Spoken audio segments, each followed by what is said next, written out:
I know we are all familiar with the popular Yoruba way of making Gbegiri soup with ewedu and sauce, stew, the Abula style. But well, this is how we make Gbegiri my own place, and I am an Igala woman married to a Yoruba man. Hi everyone, my name is Susan and I love all things DIY. Welcome to my YouTube channel, Sussy's Vlog Pad, where I share all things DIY, recipes, vlog, just name it. And this is the fun version of my recipe page, Sussy's Cakes Recipe. So if you are new here, please subscribe to the channel, hit the notification bell to be notified of all my simple recipes that I share once every week. Not only recipes but also DIYs on how to make some simple homemade stuffs and the likes. I hope you enjoy it.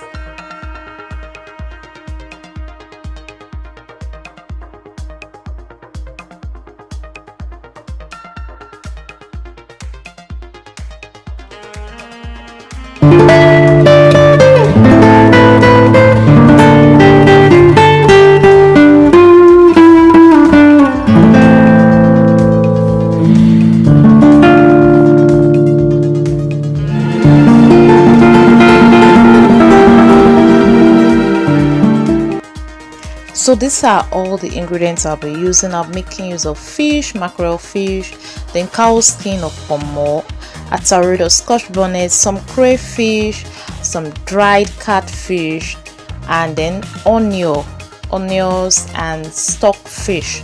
Now you can use any protein you want. You can use bush meat if you want it very unique. To use chicken, you can use beef, you can use cow meat. I'll also be using palm oil, then simple seasoning, salt and seasoning cubes. That's all. Then the major item will be my beans. Now for the beans, you can use the brown beans, one we call oloyin or drum, or you can use this white beans. I prefer using white beans. It's just a preference. There's no rule, there's no special thing attached to it. It's just my own preference.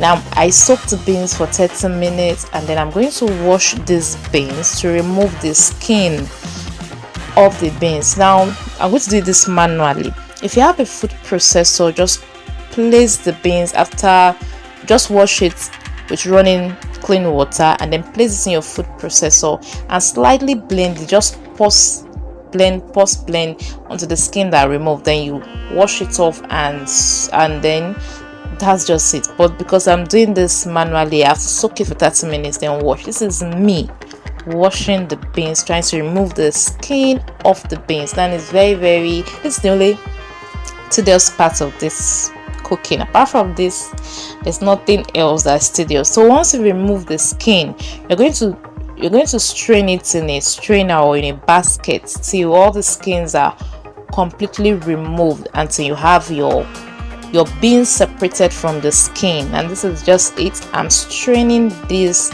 removing the water that I used in washing.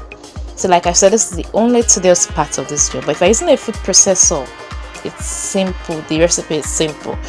So once you've done this perfectly, you should be having your shaft and you should be having the beans.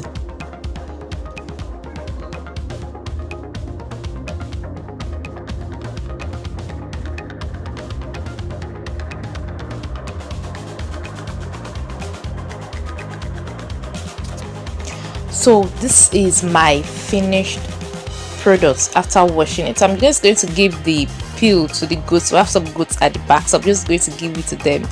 It's nothing. Beans, washing of beans, there's no part of washing of beans that is a waste in my house. The peel goes to the skin goes to the goats, and see them scrabbling for it.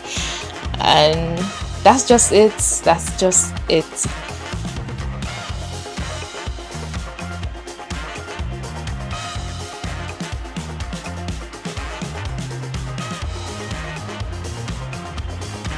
So back to the beans. I placed the washed beans in a pot and I added water, just enough to cover the beans, the washed beans. I'm going to this first on low to medium heat for about 15 minutes. You're going to notice that the beans is going to become soft and broken.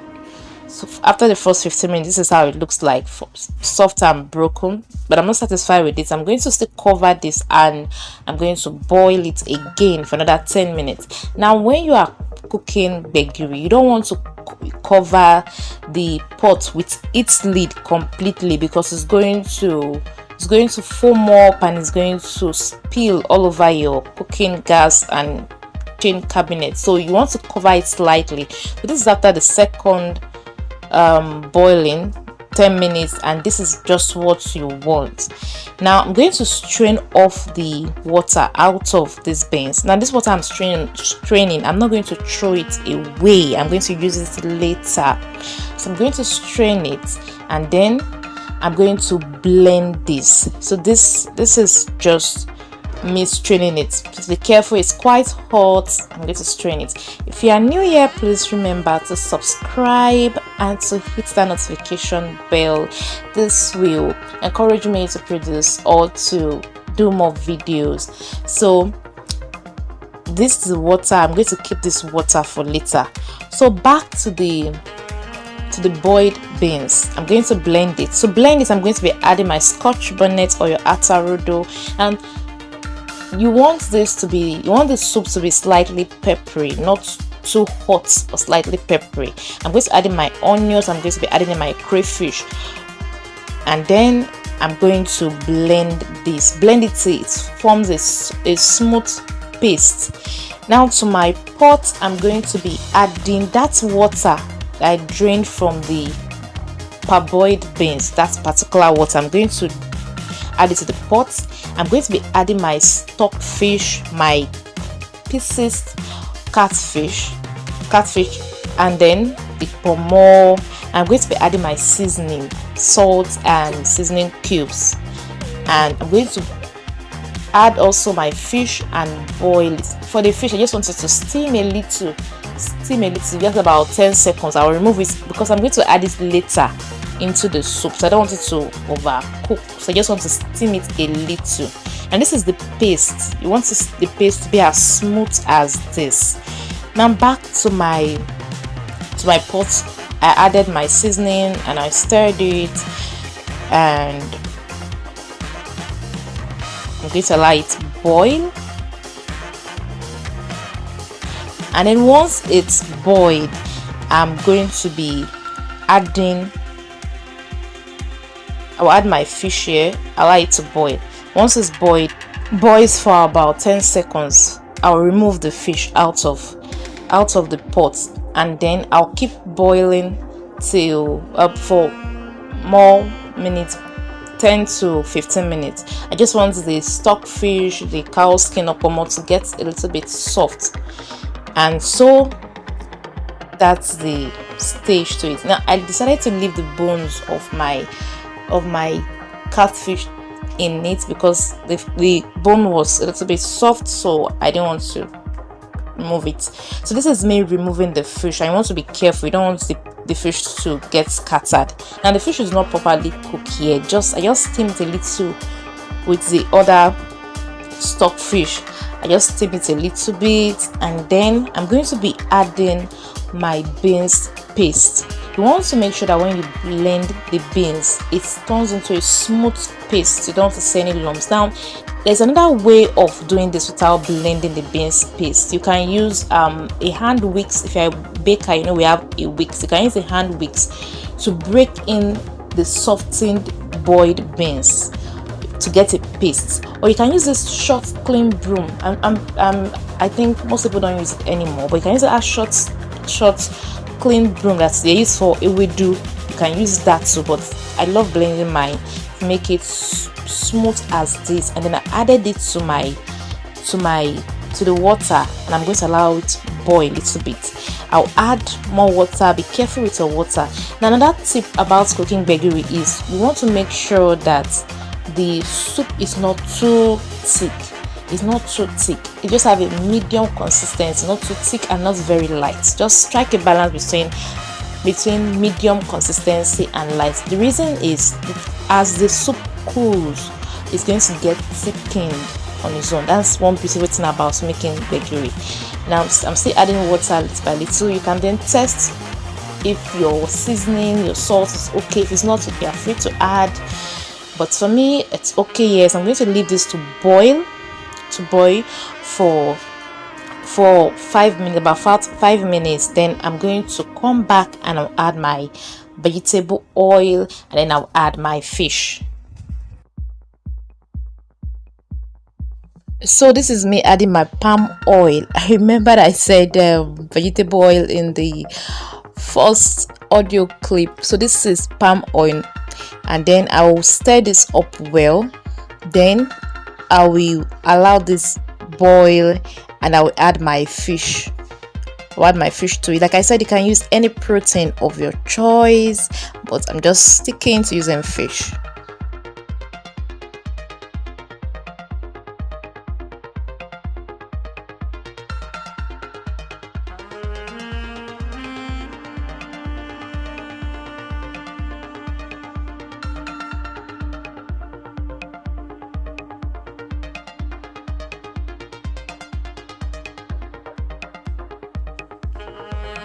This is our own version of making gbegiri, like the Yoruba version where they make it with ewedu and add stew to it. This is our own version of making it. Now you can use this like this to eat white rice, plain white rice, or you can use it to eat tuwo or any other swallow of your choice. You can use it to eat any other swallow of your choice, from semo to amala to just how we make our own gbegiri soup. I hope you enjoyed the video. If you do, please don't forget to subscribe, and also leave me in the comment section state where you're watching my video from, so that I can leave you a special hug in my next video. Thank you so much for your support, and see you next time. Bye bye.